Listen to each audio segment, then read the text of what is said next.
না, এইভাবে হেরে যাওয়া যাবে না। আমাকে শেষ চেষ্টা করতেই হবে।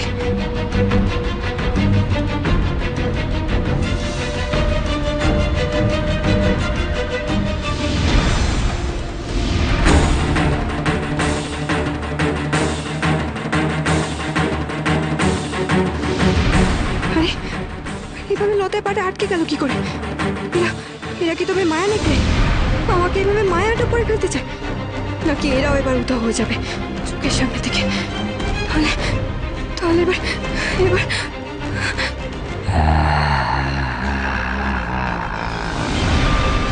আগের রাতে তোর সামনে মায়া হরিণ রেখে তোকে ফাঁদে ফেলতে চেয়েছিলাম, কিন্তু তুই ফাঁদে পড়ার আগেই পালিয়েছিলি।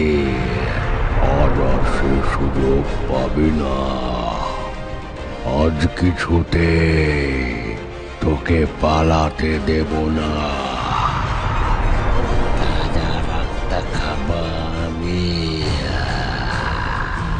কতদিন মানুষের রক্ত খাইনি।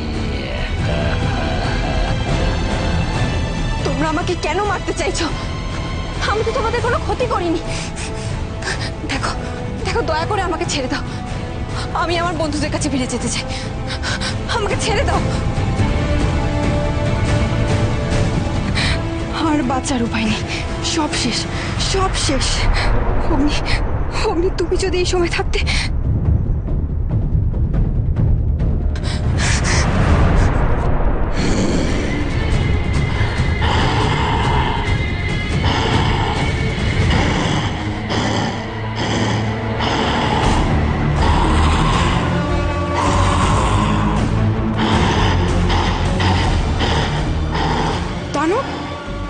এই সময় আমাকে প্রাণে বাঁচাতে চলে এলো, কিন্তু কিন্তু তাহলে তো আমি যে পালাচ্ছিলাম সেটাও জেনে যাবে।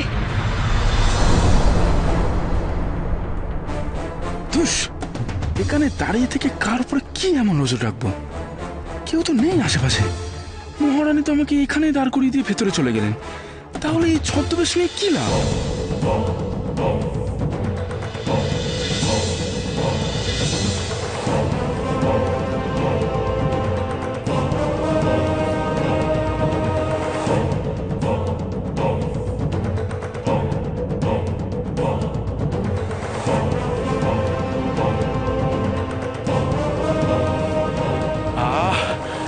সুন্দর ফল এটা।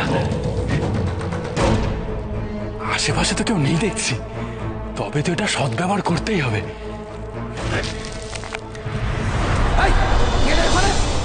ফল চুরি করা হচ্ছে। চোর চোর, এই কে কোথায় আছো? তাড়াতাড়ি এসো। আরে বাবা, কে কোথায় আছো? তাড়াতাড়ি আসো। চোর চোর, আরে আসো, এদিকে আসো, এদিকে আসো, এদিকে আসো।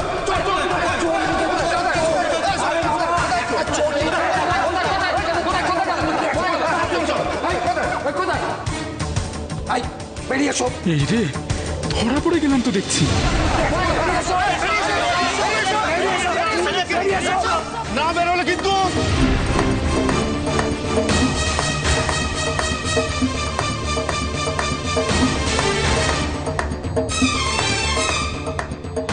তুমি তুমি ফল চুরি করতে এসছো? আরে আমি তো। না মানেটা কি? না মানেটা কি? তোমার হাতে এখনো ফল ধরা আছে আর তুমি বলছো ফল চুরি করতে আসো। দেখো দেখো, তুমি হচ্ছে আমাদের অতিথি মানুষ। তুমি যদি ফল খেতে চাইতে এক ঝুড়ি ফল এমনি তোমাকে খাইয়ে দিতে পারতাম। হ্যাঁ, দিতাম দিতাম। না না, তাহলে আমরা তো চুরি করলে। আসলে দেখো, আমাদের সব জিনিসের একটা নিয়ম দস্তুর আছে। তুমি অতিথি মানুষ, তাই তোমাকে শাস্তি দিতে আমাদের কিছুটা ভাবতে হচ্ছে, কিন্তু শাস্তি তোমাকে পেতেই হবে, না হলে তোমার শিক্ষা হবে না।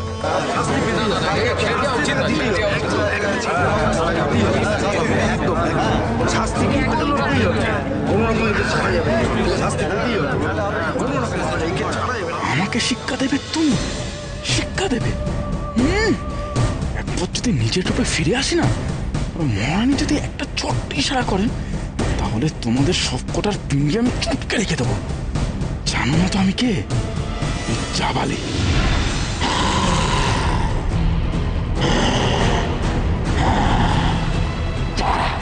চলে যা তোরা, নিজেদের ভালো চাস, চলে যা।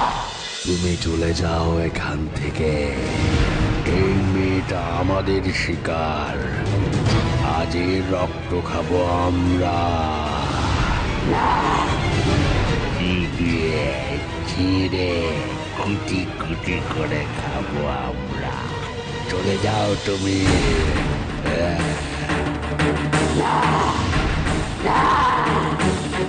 এই মেয়েটাকে আমি ছুতে দেব না, কোনো ক্ষতি হতে দেব না।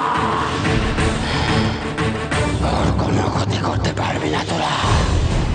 আর আমরাও তোমাকে বলে দিচ্ছি, ওকে তুমি আমাদের মুখের সামনে থেকে নিয়ে যেতে পারবে না।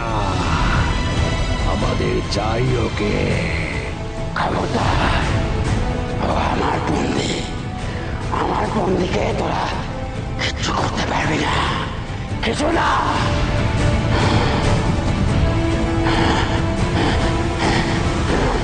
বন্দি বলেই আমাকে রক্ষা করতে এসেছে তাহলে। তার মানে নেকড়েদের হাত থেকে রক্ষা পেলেও দানবের হাত থেকে কোনোভাবেই আমি বাঁচতে পারবো না।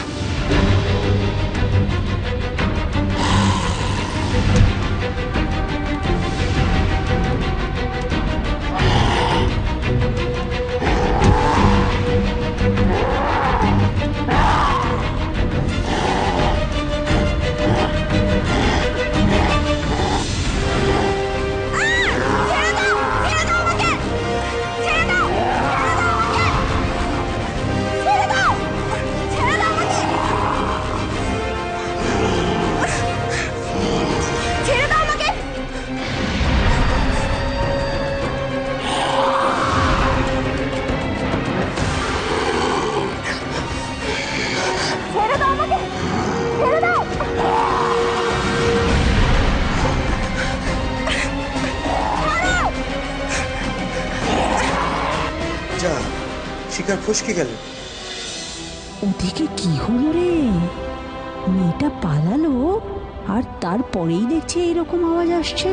হ্যাঁ, আমিও তো সেটাই ভাবছি। মেয়েটা পালাতে পারলো তো? যদি না পেরে দানবের হাতে ধরা পড়ে যায়, তাহলে তো মেয়েটার খুব বিপদ হয়ে যাবে রে। না জানি ওর কপালে তখন কি থাকবে। ছাড়ো, ছাড়ো আমাকে, ছেড়ে দাও।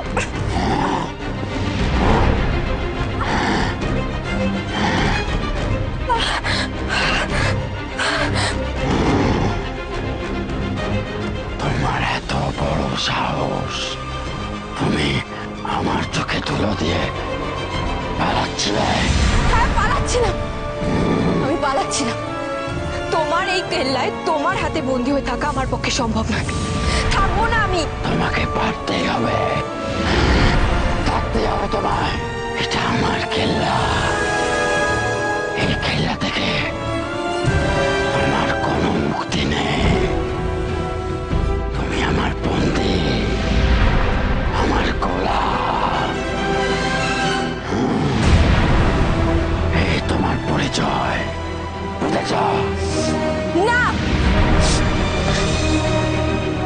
আমিও তোমাকে আর কতবার বলবো, আমি তোমার বন্দী নই। তুমি আমাকে বন্দী করে রাখতে পারো না। আর একটাও কথা নয়, আর একটা কথা বললে আমি তোমাকে নিজের হাতে এখানে শেষ করে দেবো। তুমি যতদিন বাঁচবে ততদিন তোমাকে এই কেল্লার মধ্যে বন্দী হয়ে থাকতে হবে। আর যদি দ্বিতীয়বার পালাবার চেষ্টা করো ওই নেকড়েদের আগে, আমি নিজেই তোমাকে কুচি কুচি করে দেবো। হ্যাঁ হ্যাঁ, মেরে ফেলো, মেরে ফেলো আমাকে। প্রাণে বেঁচে তোমার হাতে বন্দী হয়ে থাকার থেকে আমার মরে যাওয়া অনেক ভালো। হ্যাঁ, মরে যাওয়া অনেক ভালো। মেরে ফেলো, মেরে ফেলো আমাকে। থাক না, আর নয়। আর প্রভুর মুখে মুখে তর্ক করো না, তোমার বিপদ বাড়বে তাতে। বারুক, আমি কাউকে তোয়াক্কা করি না। আমি এই কেল্লায় বন্দী হয়ে থাকতে পারবো না, কিছুতেই পারবো না।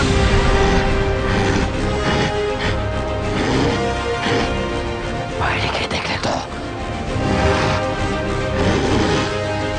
ওই নেকড়েগুলো মেরে ফেলবে তো, মেরে ফেলুক। তোমার হাতে বন্দী হয়ে থাকার থেকে না মরে যাওয়া অনেক ভালো, অনেক ভালো। তুমি আমাকে কেন বাঁচালে বলো তো? কেন তুমি আমাকে বাঁচাতে গেছিলে বলো?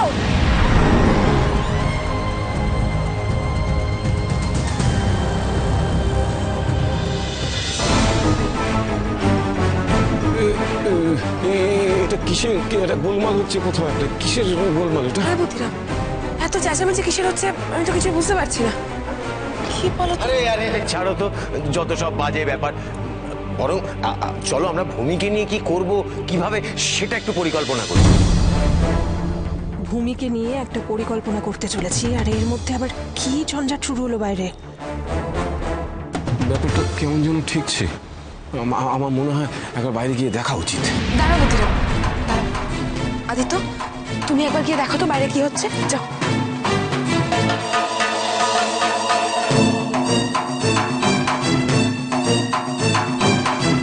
তোমার ওই সঙ্গী গবুকে সবাই ধরেছে, কি নাকি চুরি করতে গেছিল। সে কি? তার মানে যাবা? চুপ কর, একটা কথা বলবি না। চল দেখিও কি কাণ্ড ঘটালো। আয়।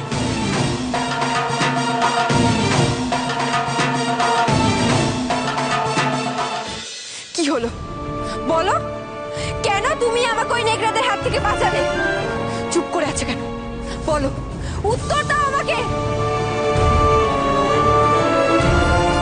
এই রে, এই মেয়েটা তো দেখছি নিজে থেকে বিপদ ডেকে আনছে। একটা জিনিস দেখেছিস, এতক্ষণ মুখে মুখে তর্ক করলেও প্রভু কিন্তু ওকে আঘাত করছে না। আশ্চর্য না? আমি যদি ওই নেকড়েদের হাতে মরে যেতাম তাহলেই ভালো হতো, অন্তত তোমার হাতে আমাকে এইভাবে বন্দী হয়ে থাকতে হতো না।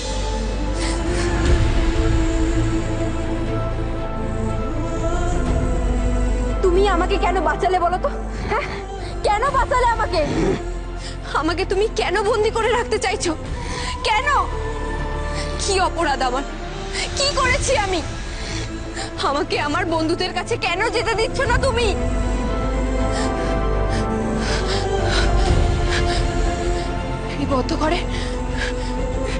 এই বদ্ধ ঘরের চার দেওয়ালে আমার দম বন্ধ হয়ে আসে, আমার দম বন্ধ হয়ে আসে। আমি আমি কেন কেন তুমি সেটা বুঝতে চাইছো না? কেন?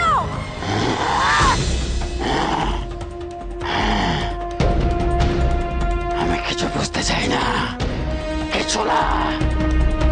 আমি শুধু একটাই কথা জানি, আমার বন্দীদের আমার এই খেলার মধ্যে আমি আটক করে রাখবো, আর আমি কিচ্ছু জানতে চাই না।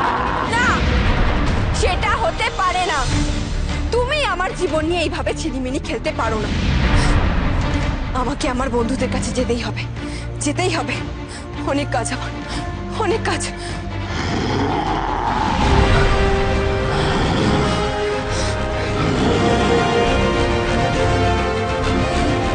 আমি কি পারি আর কি পারি না সেটা তুমি এখনো জানো না। শোনো, তোমার ভালোর জন্যই বলছি, এই খেলাকে নিজের জীবন বলে মেনে নাও।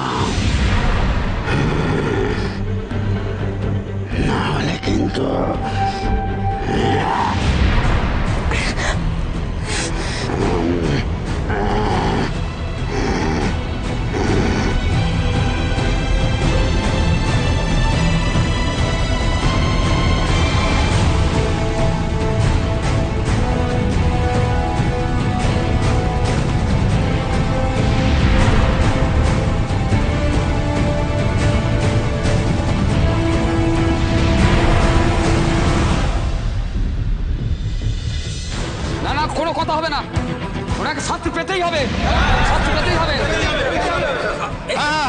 এইভাবে চুরি করে ছাড়া পেতে পারে না, আপনি ওনাকে এখনই শাস্তি দিন। দাঁড়াও দাঁড়াও দাঁড়াও দাঁড়াও দাঁড়াও, একটু রোসো। দেখো, আমি ভেবে দেখলাম যে এরা ভিন রাজ্য থেকে আমাদের এই গায়ে এসেছে, আর এর সঙ্গীর জন্যই আমাদের মেয়েটা প্রাণে বেঁচে গেছে। তাই আমাদের যা করতে হবে একটু ভাবনা চিন্তা করে করতে হবে। তাহলে একটা কাজ ধরুন, ওর বাকি সঙ্গীদের এখানে ডাকুন, তাদের সাথে কথা বলি, একটা ফয়সালা হোক।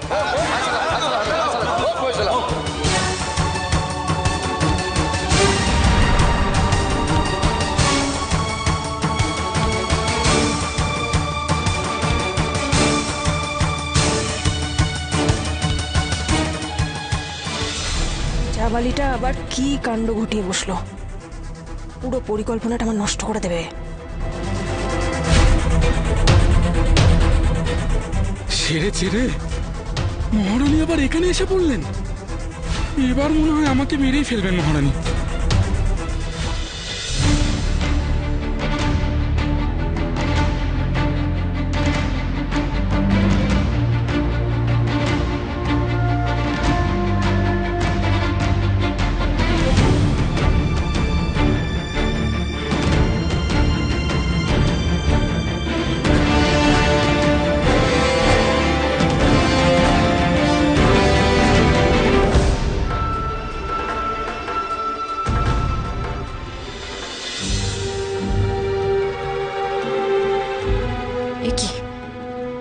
এতটা রক্তপাত হয়েছে? দানব তাহলে আমাকে বাঁচাতে গিয়ে এতটা হতো? ও মা, এই দেখ সবাই, কতটা রক্ত বেরিয়েছে প্রভুর। এত আঘাত কি করে লাগলো প্রভু? আমাকে বাঁচাতে গিয়ে এমনটা হয়েছে।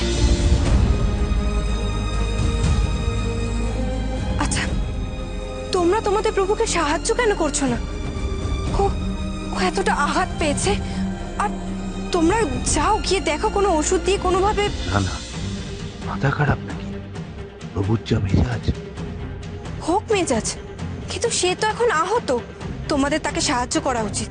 কি আর করা যাবে, প্রভুর কক্ষে আমাদের যখন তখন প্রবেশ করার অনুমতি নেই। আমরা কেউ গেলে হয়তো আরো রেগে যাবেন উনি। সে তো বটেই, ওনাকে সাহায্য করতে গেলে আমাদের বিপদ বাড়তে পারে।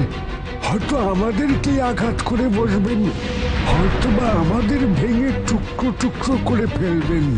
কিন্তু কিন্তু আহত অবস্থায় দানব এইভাবে পড়ে থাকবে, তাতে তোর যন্ত্রণা আরো বাড়তে থাকবে। এসব কথা এখন ছাড়ো, প্রভু কিন্তু এখন বাইরে কোথাও বেরোবে না। তুমি কি এখন আরেকবার পালাবার চেষ্টা করবে নাকি?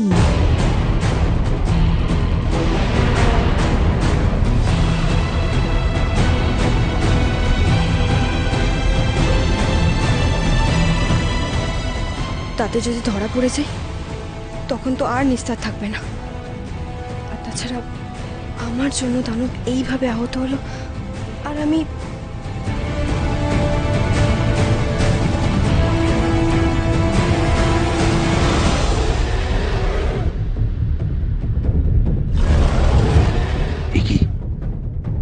প্রভু এইভাবে আওয়াজ করছেন কেন? সত্যিই তো, এমন হুঙ্কার তো আগে শুনিনি। হ্যাঁ, ওই দানবের হুঙ্কারে তো কেমন একটা চাপা যন্ত্রণা আছে। একবার কি গিয়ে দেখবো? ঘরে গেলে কি এখন আবার রেগে যাবে? কিন্তু আমার তো একবার যাওয়া উচিত। আমার জন্য এতটা আঘাত পেয়েছে, আর আমি কিনা মুখ ফিরিয়ে থাকবো? কিন্তু আবার দেখতে গেলেও তো আমার কথা শুনবে না ওই দানব। কি করি আমি এখন?